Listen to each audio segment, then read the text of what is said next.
Welcome to another episode of Cineflix, and today we will be talking about something that is not really talked about a lot, and that is adventure after retirement.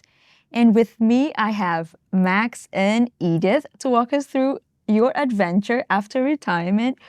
Please introduce yourself to our audience. Thank you. My name is Max Pennycook.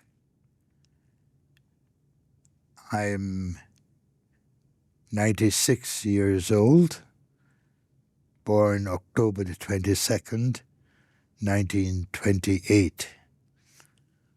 I came to Canada in 1957, and it's been an amazing journey. And now I'm at Shepherd's Terrace. I came here to live, not to die. Yes, that's the spirit. And the Lord has been very gracious to myself and Edith.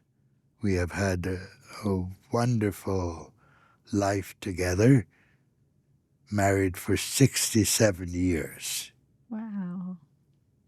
And who is this beautiful lady beside you? And so I want to introduce my sweetheart. Wow. Okay.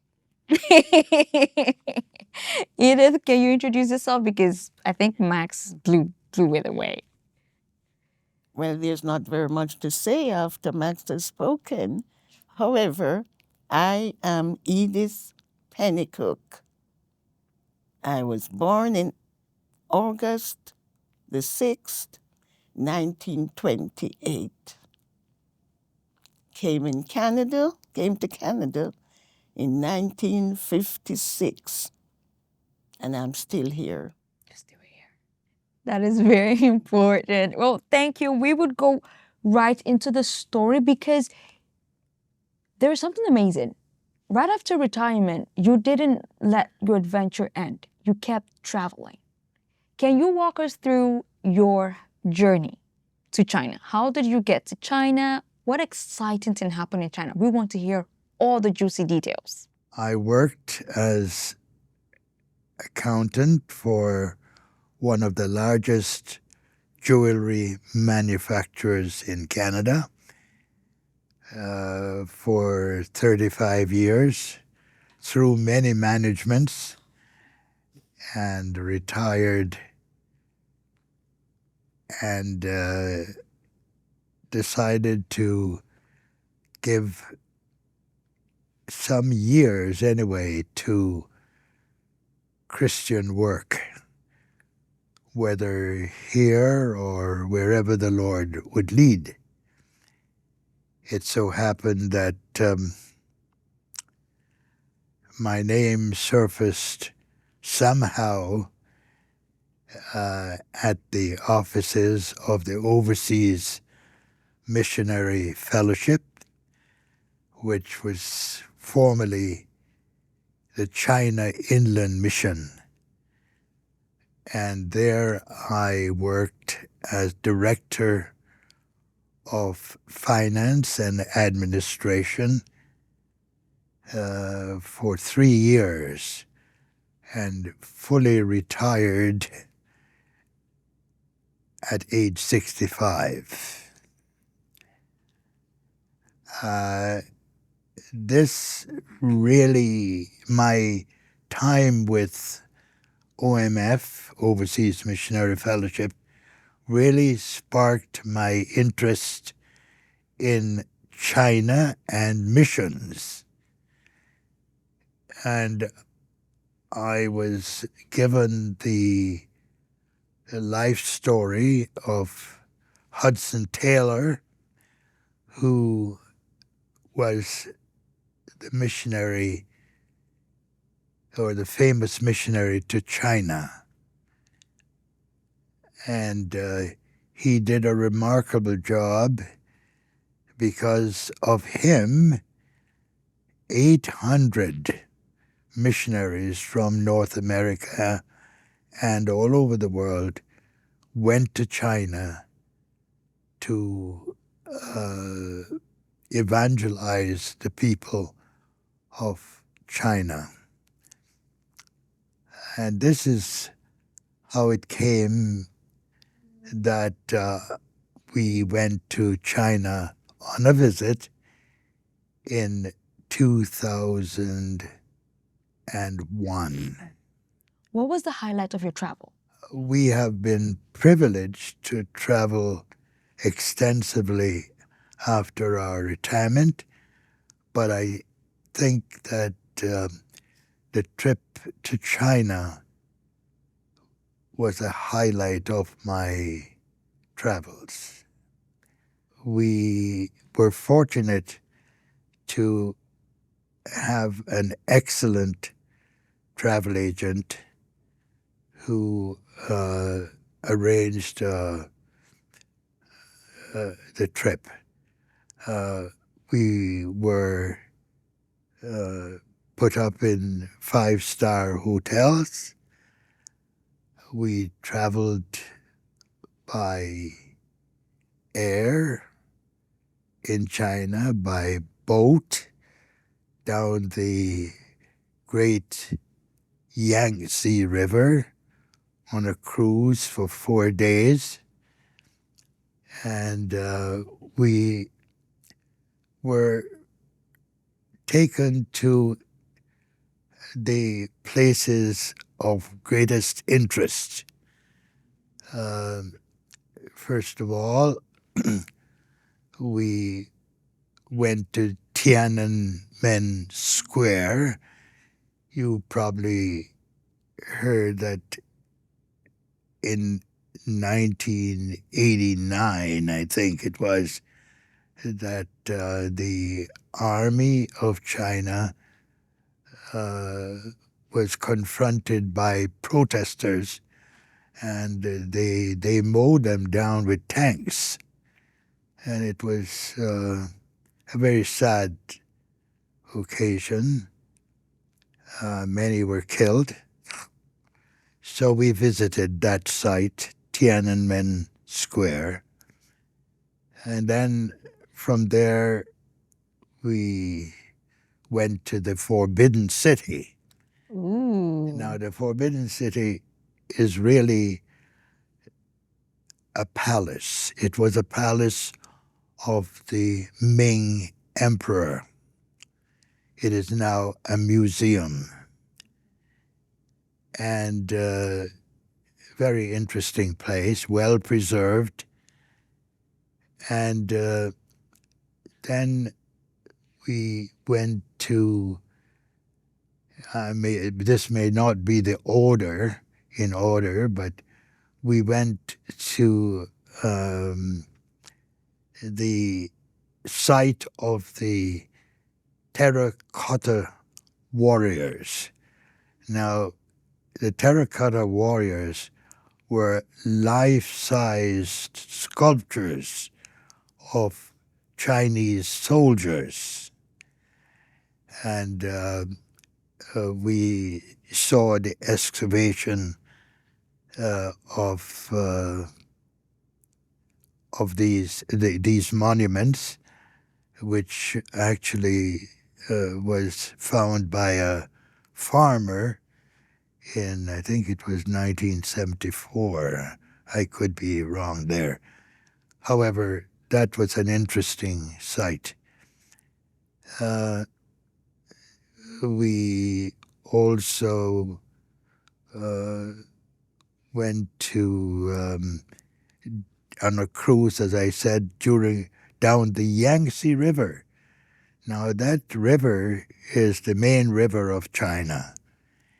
And we had a 4-day cruise, as I said.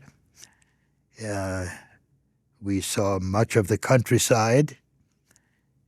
And we also traveled by rail. So we not only went on a boat down the river, but we traveled by rail. So we, again, saw much of the countryside of China. Uh, Another interesting sight was the Ming tombs. Now, the Ming dynasty is Chinese emperors, and I have a picture I believe the picture is here. by one of the tombs. That's right. This is the one. It's such a nice picture. So, what is so significant about this tomb that we see here? Well, I don't know. It's important to the Chinese, but I'm just glad that I was able to take it. I was up ground and not underground. True.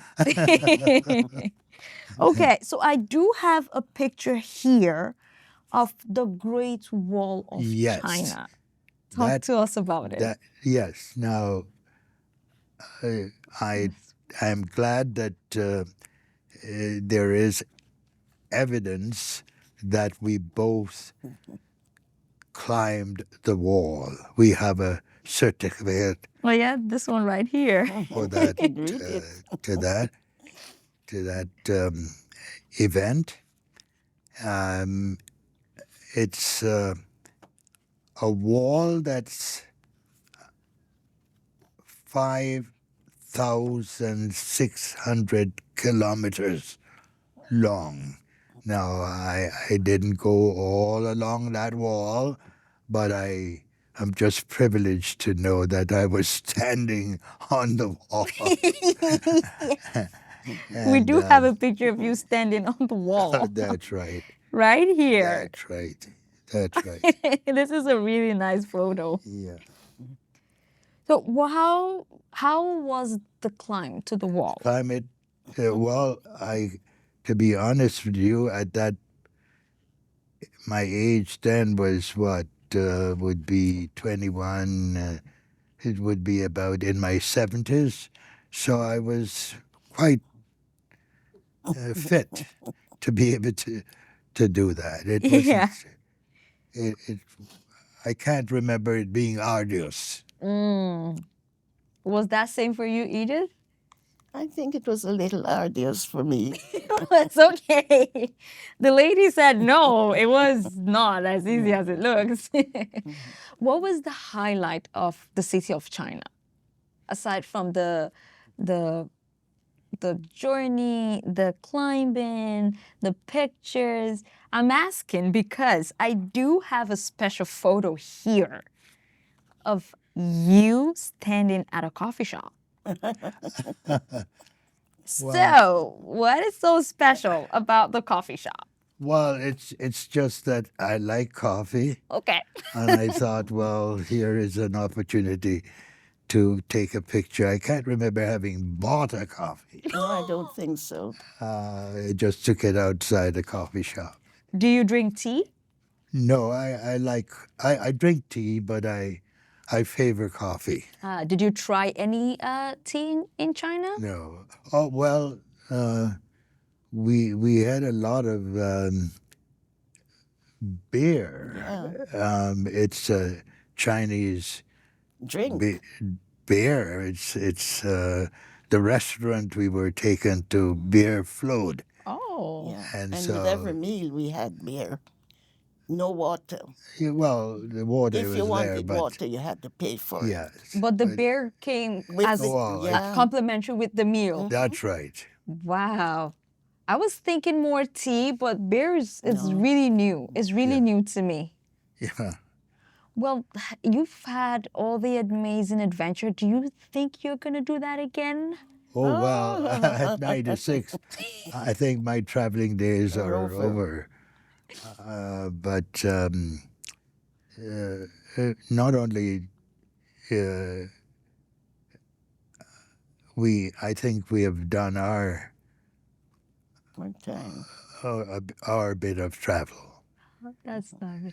and I'm happy with what we were able to, places we were able to visit. Well, that's good. So I do want us to do a little exercise. We have some people who are, some of our viewers who are, about to retire or some who already retired and are in the 50s to 60s.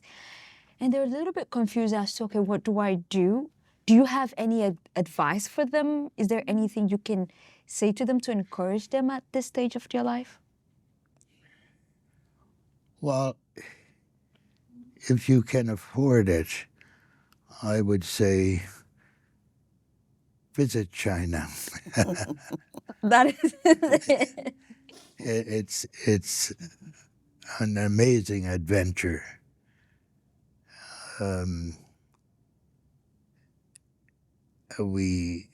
The culture of the Chinese is significant.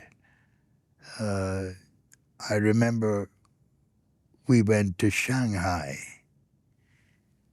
and I thought to myself, Toronto is a great city, but Shanghai is also a fabulous city, and